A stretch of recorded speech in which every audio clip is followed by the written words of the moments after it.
Sports Talk Chicago. Here with Jon Zaghloul, and we are back and ready for today's special guest. He's a three-time All-Star, four-time Gold Glove Award winner, the host of the Boone Podcast. Please welcome Bret Boone to the program. Bret, it's great to have you on again. How are you? Hey, Johnny. Thanks for having me on. What's your best opening day moment to start? I don't have many. I was just talking to a buddy of mine who was asking me about my opening day experience, and it's more like the Oscars, how I would think the Oscars are. It's more of a production. You get to the ballpark, a lot going on, a lot of microphones in your face, a lot of people telling you where you need to be at a certain time to run in from right field. So it's kind of, from a player standpoint, you can't wait to get opening day over with, because we're going to announce that the players are going to come running on the field 45 minutes before the game. It kind of disrupts, for me at least, it disrupted what I like to do every day. I like to I like to go down to the cage at this time, but opening day, it's kind of, you're thrown into a flux. So for me, it was always great to get past the first day, opening day, hopefully get a hit, hopefully win a game. And game two is when the season really starts. But opening day, you get those butterflies. They never go away. Trust me, to the day I retired, opening day, that first at bat, I felt like a little kid. And once we get that out of the way, it seemed to get a little easier from there. Never too easy, but always a little bit easier after that, getting opening day out of the way. What's your reaction to this opening day with the lockout being over, some new rules coming into place, and the season actually kind of getting started on time, not much of a cancellation? I think that was key, with the lockout. I think it was key to make sure you get in 162 games. So guys like me, guys like you can't critique and say, oh, you had a partial season. I think that was, a little footnote, but an important footnote, because I think now you don't give anybody that ammunition to say, oh, you cost us 8 games. It wasn't an official Major League Baseball season. It was the basic agreement's very complicated. And I know to the average fan sitting out there, they don't really care about the money and where it's being split up and this or that. All they know is that their Cubs or their White Sox aren't out on the field, and that's all they care about. And they don't want to deal with the $1 million problems that are going on. That being said, they are, I was in those rooms and I was a representative, and it would blow you away being behind those closed doors and seeing what you did. It was definitely an educational process for me. As far as I'm concerned, it's behind them. The new rules, man, I don't like new rules. I'm a baseball purist. I don't like any of that. I like taking out the second baseman. I think that's how I earned my money and separated myself from the average second baseman. I like pummeling that catcher at home plate to try to score a run. I think that's the way the game.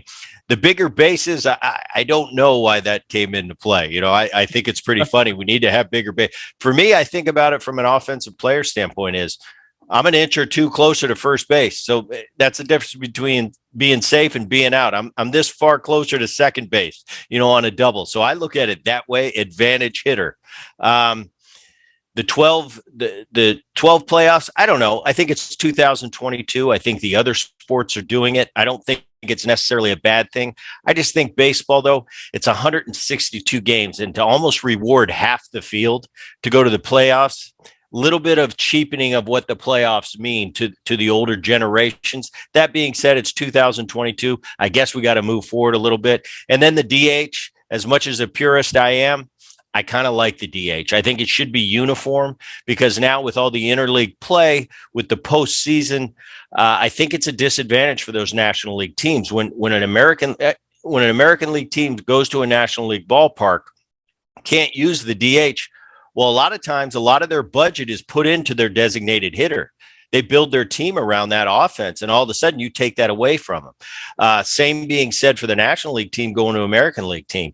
The American League usually have a stud DH. The National League team at the last minute is putting usually an extra player in there, so a little bit of a disadvantage. I think this levels the playing field, and I think it's 2022. It's time to do that, make it uniform. And you know what? We're never going to miss a big poppy, an Edgar Martinez, a Paul Molitor late in his career, a Frank Thomas that doesn't play first base anymore. You're still going to get to see those unbelievable offensive players that normally we'd never know about if the DH wasn't there. Bret Boone here on Sports Talk Chicago. Bret, let's talk Cubs now. What do you expect out of them come this season? I don't have any great expectations on the Cubs this year. I think they're going to be a middle of the pack team. I think the Brewers at the top of that division are the class. I think if not one of the best, if not the best starting rotation with Burns, Woodruff, Peralta, Hauser, Lauer. I just look at that Cubs and this Madrigal kid. He came over from the White Sox. Good future. But you look up and down that lineup, so many of you got Stroman coming in, did a nice job for the Mets, going to put him in the 2-hole behind Hendricks. Miley, Mills, Smiley round out that rotation. Not bad. The pen, Wick, Robertson, who took a little leave of absence, pitched in the Olympics. He's going to be your setup guy. Just nothing exciting on that paper for me. I think it's a rebuilding year. I think the Cubs will be back in a couple years. But this year, middle of the pack, if they finish better than third, I'd be impressed. Did you like their approach from last year in trading away Bryant, Baez, and Rizzo? Was it time for them to do that? I think so. And speaking of Bryant, it wasn't that a surprising trade. He went to the Colorado Rockies. You're getting rid of Arenado, Story, and you're bringing in Bryant for big bucks. It's like, what kind of world are we living in here? Yeah, I think it was time for that team. You know, Baez moved on.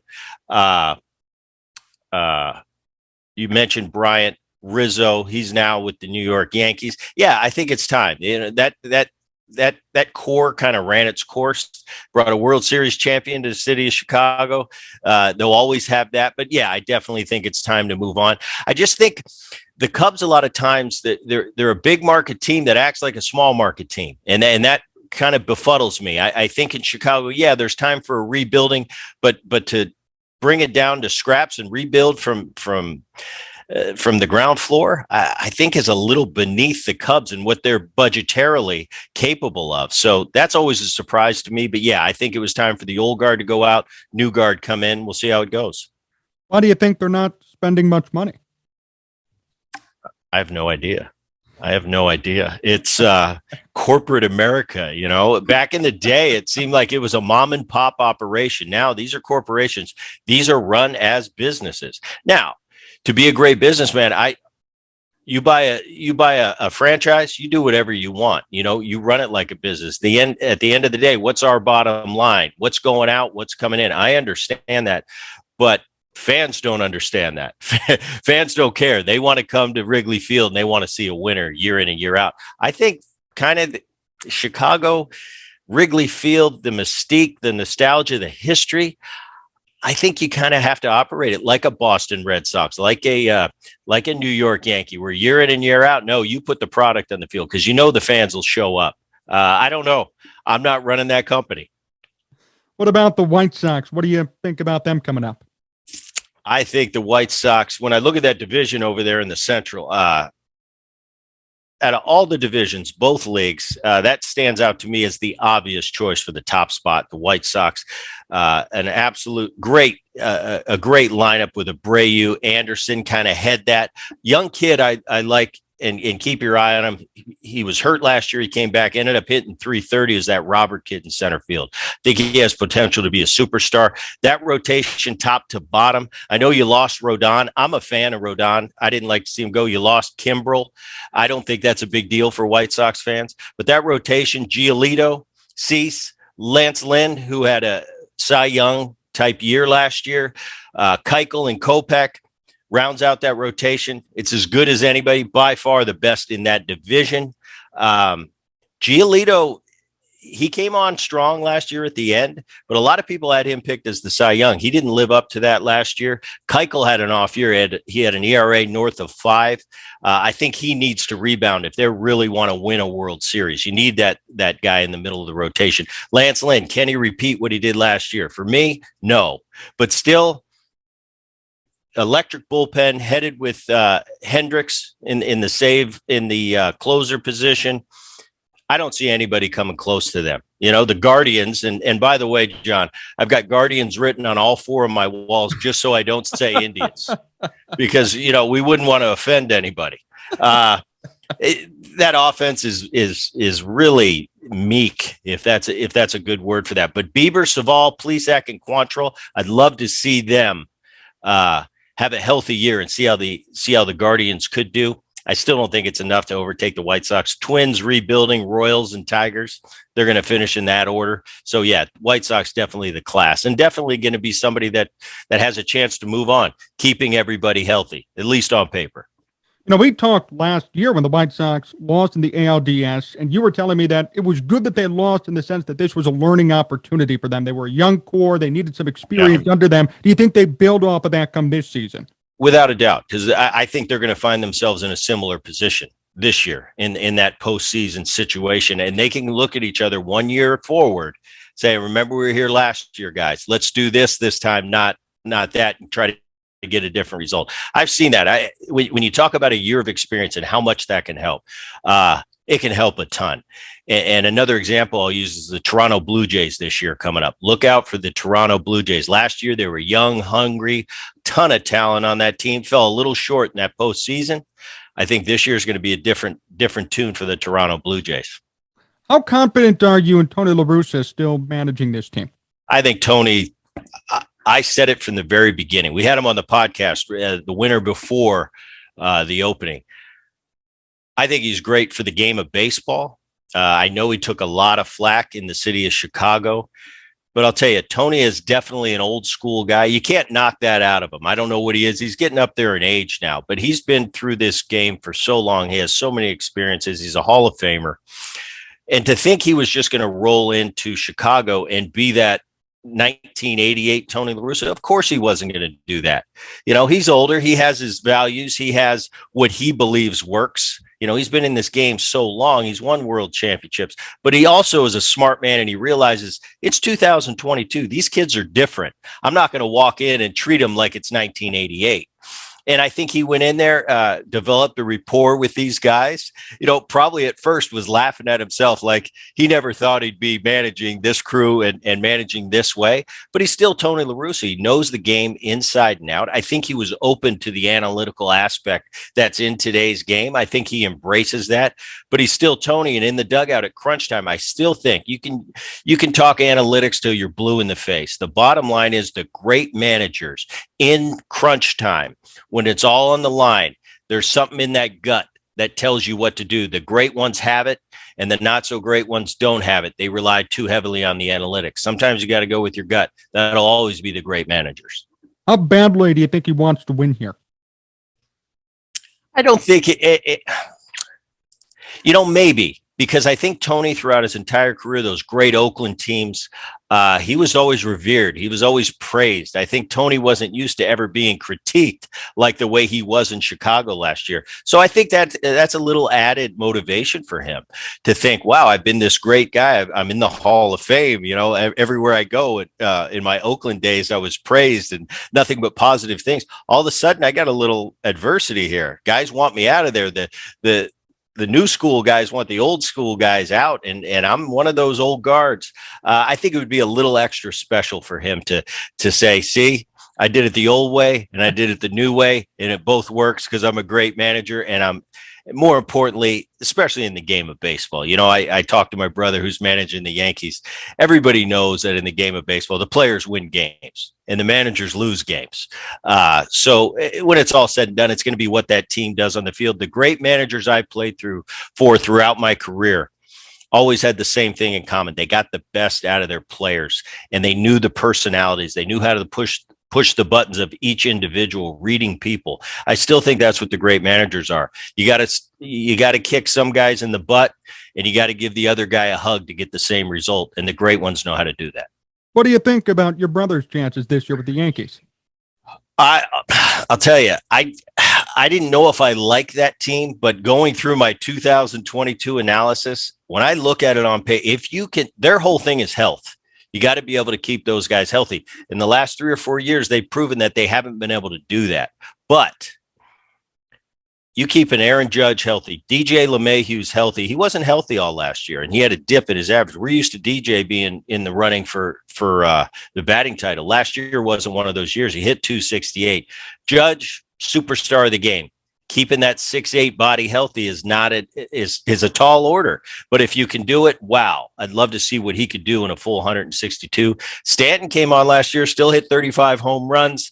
Rizzo kind of the constant pro at first base. I think he's on the backside of his great years, but a great clubhouse influence, a great defensive first baseman. Falefo's the exciting guy for me at shortstop, because I look at that Yankee team. There are a lot of base to base. There's not a lot of going first to third, scoring on a double from first. I think Falefo is going to add a little bit of that base running excitement that the Yankees desperately need. Donaldson's the wild card for me. From what I talked to Aaron, he looked great. He's swinging great. He's feeling great. Health has been a big issue for him. You can keep him healthy. Wow. Torres is going to be comfortable over at second base. Cole, top of the rotation, one of the stars of the game.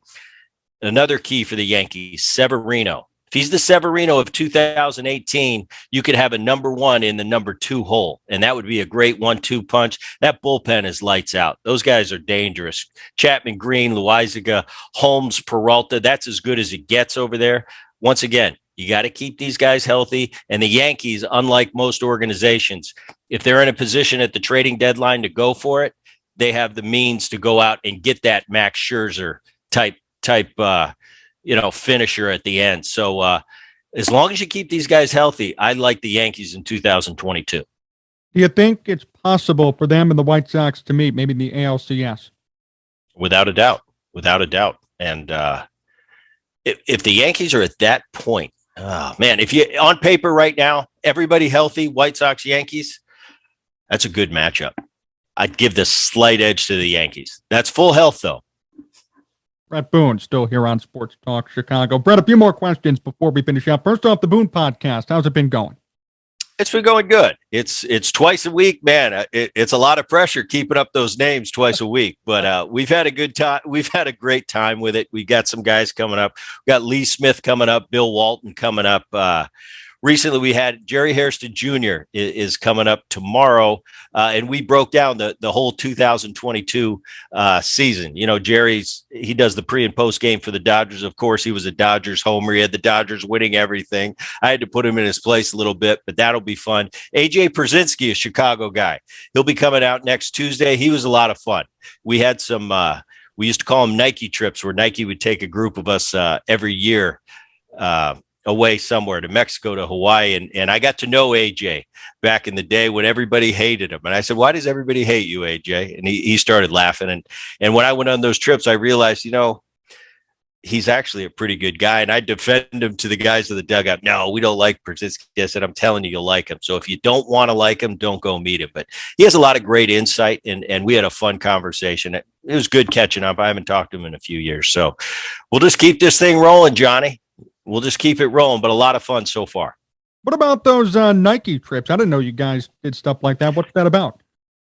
It was a pretty cool thing. You had to get invited, and Nike would take about 10 major league players every year and their wives, or if they weren't married, they could take a friend with them on the trip.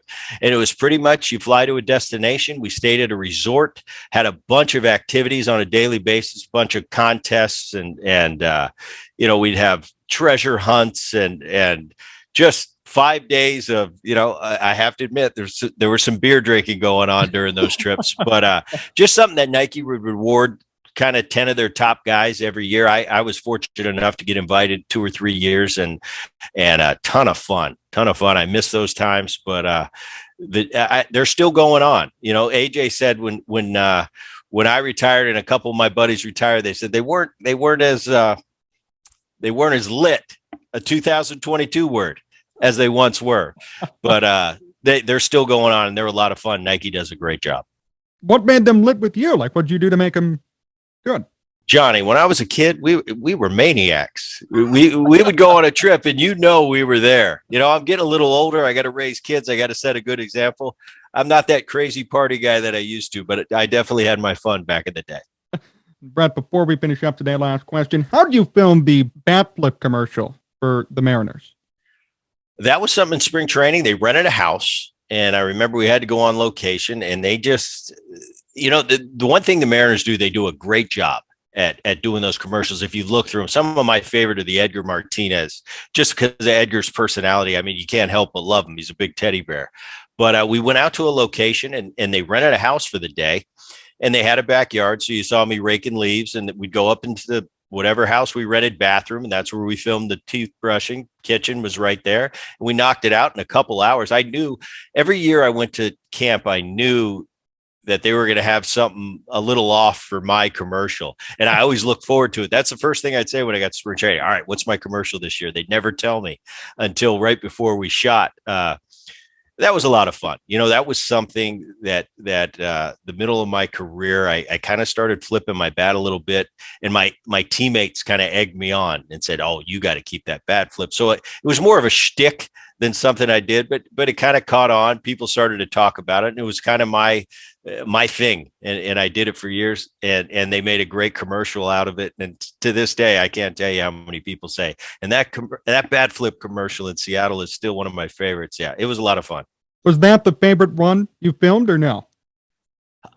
If you look at it, there's another one online where I'm at second base, and I think I hit a double, and the actor who's playing the second baseman comes over, and he kind of looks at me and he says, wow, I don't know, something to the effect. And I said, oh, he makes an error. He goes, I feel so bad in front of Bret Boone making the error like that. I said, don't worry about it. And he said, no, for a Gold Glover like you, does that ever happen to you? And I looked at him and I kind of said, me? No, that never happens to me. You guys like you, it happens all the time. That's my favorite, because that was kind of my personality at that time. And that was my dry sense of humor, something I'd say to make a kid feel bad. Then I'd go over when no one was looking and give him a hug and tell him I was just kidding. But that was my favorite. But the one that gets all the hits is the bat flip, because that's kind of what I was known for in Seattle. Well, Brent, thank you so much for joining me. Always a pleasure. Best wishes for the Boone Podcast in this season, and looking forward to the next time we chat for sure. All right, Johnny. Thanks for having me on.